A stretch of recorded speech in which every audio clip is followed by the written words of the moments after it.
history of the enslaved people in this community is something of a lost history.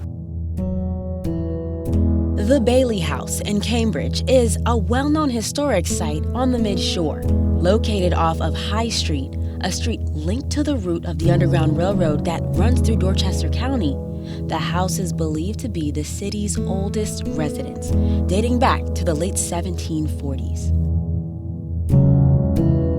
But it's this cabin behind the home that recently had archaeologists digging for more. The digging began in September and continued this spring. We knew we had to dig more to find out how far back we can push the date of this occupation. I mean, and answer the question, were people who were enslaved living here, or was it a little later occupation? Dr. Julie Shablinski is the chief archaeologist with MDOT's SHA efforts to learn more about the dwelling.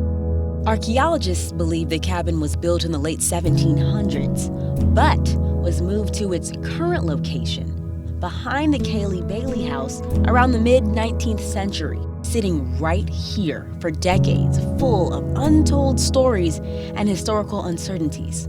Until now.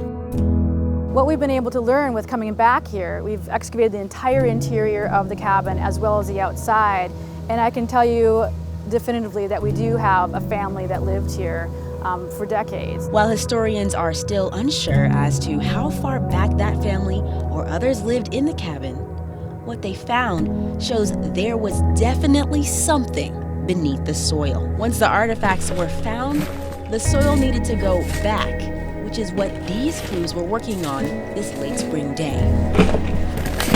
This cabin hasn't been worked on for decades.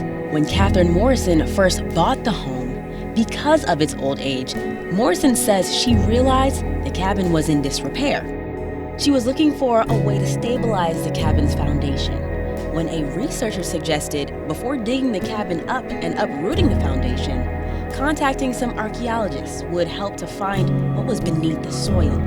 I found, and I'm going to brag about it, because I found a bottle that was intact that was originally would have had medication for a colicky baby in it, an opiate, because that's what they did to make babies stop crying.